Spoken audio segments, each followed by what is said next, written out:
What do you think of when you think of Easter? Is it flowers? Is it bright colors? Is it hats being worn? Is it all of these things combined together? Is it bright colors? Is it large crowds?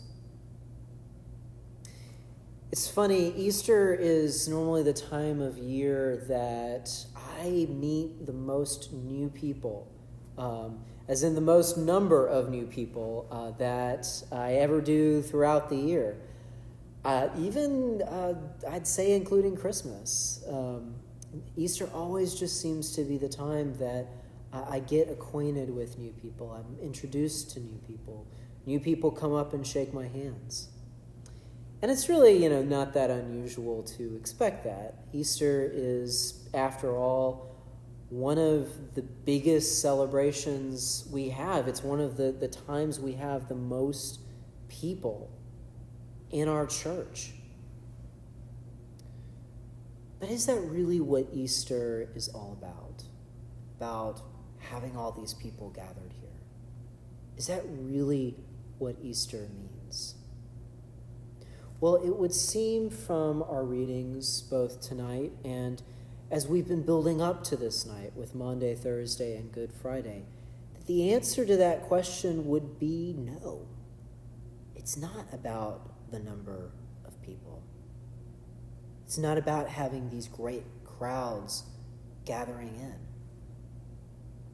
Because Maundy, Thursday, the Last Supper, the washing of feet, Jesus isn't doing a Passover or a pre-Passover meal with a bunch of people. He's just there with the select chosen, the main members of his disciples, the main people that have been following him around for all these years. When it comes to Jesus' death, yes, there's a crowd there chanting, "Crucify him, crucify him." But Jesus, in his death, there's not many people that want to come and be there with him.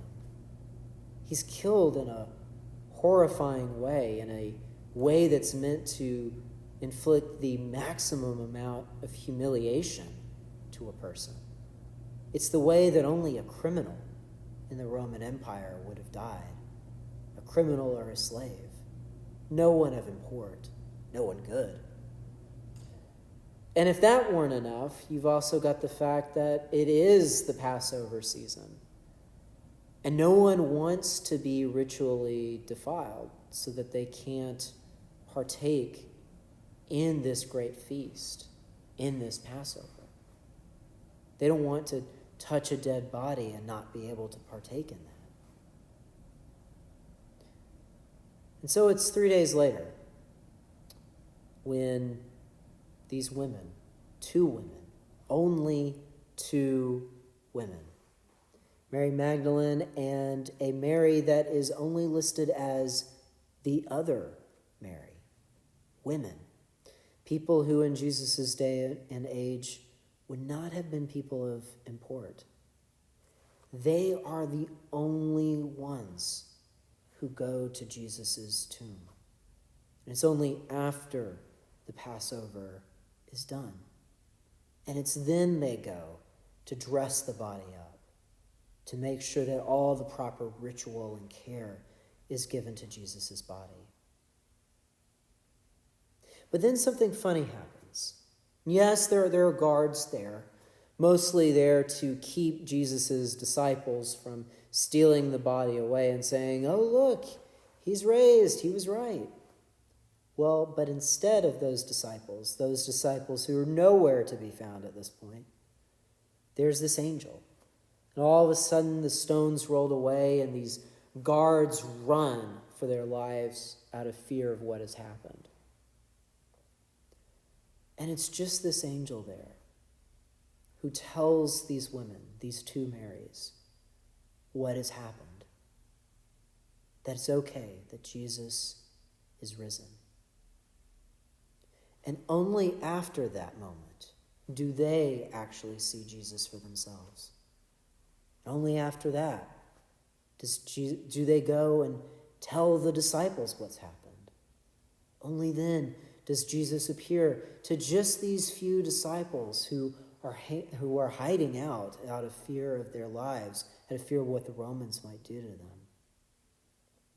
And only then does Jesus say that he'll go and see his brothers, but not in Jerusalem, but in Galilee, the area where he has been living, the area where he has been ministering all this time. The resurrection isn't a grand affair, not as it originally happened. It was a very private event with just a few people, with just those closest to Jesus. And yet, this personal and private moment is what everything throughout history has been projected towards. That's why we have all these readings from Scripture on this night of the Vigil, because it's a reminder to us that everything that has come before has been leading to this moment. This moment that isn't celebrated in fanfare, but celebrated very privately, very personally. And yet this event is not only the projection of everything that has come before, but the projection of everything that has come since. This personal moment, experienced only by those closest to Jesus, is a moment that each and every one of us celebrates every year. It's a moment that has touched each and every one of our lives in a very full and significant way.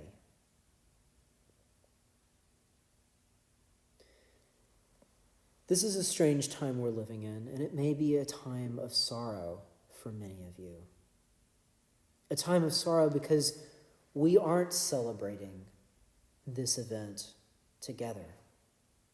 We don't have the large crowds, the bright colors, the big hats, the beautiful flowers all around, well, except a few right here. We don't have all of the events that come after Easter. All the potlucks, all the food, all the gathering together. We don't have those this year. But that doesn't mean that this is a time for us to mourn. Because the thing is, we have an opportunity to celebrate Easter in a more authentic way. And what I mean is that we are all sequestered together. We are all experiencing this privately as individuals or family units. Even in our isolation, we can celebrate the fullness of the resurrection. We can take this opportunity to live into the events as they would have happened in Jesus' day, as they would have happened as they originally occurred. Because that's all worship is about. That's all what ritual is about, is helping us to be able to live into these experiences, to live into these moments. That's why we celebrate this event, the death and resurrection of Jesus, in the way that we do. We remember it at the time of year when the Passover is celebrated, so that we can live into what that would have been like for Jesus and his disciples in a real and meaningful way. It's why we separate out this event into these 3 days, into Maundy, Thursday, Good Friday, and now Easter, the resurrection. We do this so that we can experience and live into these events, so that we can make them real for us, so that we can participate in them like we are actually there. This year is an opportunity for us to do that, for us to live into these events as if they were actually occurring. We may not get this chance again, and that would be a good thing in many ways because it would mean that we're all healthy and safe. But while we have this moment, while we have this opportunity, let's live into it.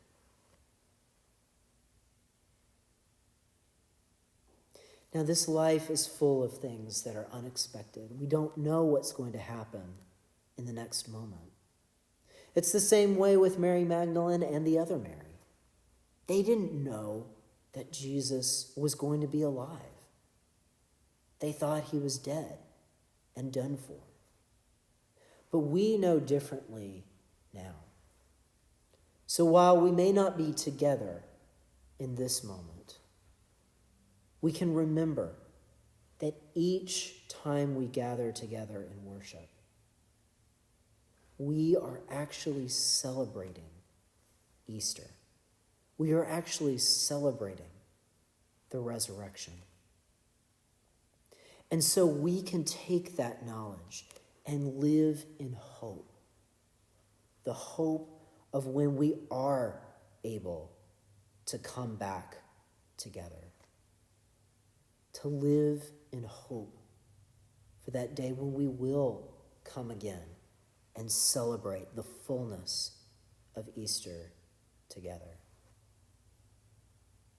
We should also remember, through the lesson of Mary Magdalene and the other Mary, through the disciples, and all of those who Jesus came to after his resurrection, we should remember that they felt alone and isolated, just as we do. But because of what happened, because of the event of the resurrection, we have hope too. Because just like with all of those people, Mary Magdalene, the other Mary, and the disciples, Jesus came to be with them. He came there to be with them in their fear, in their confusion, in their hopelessness.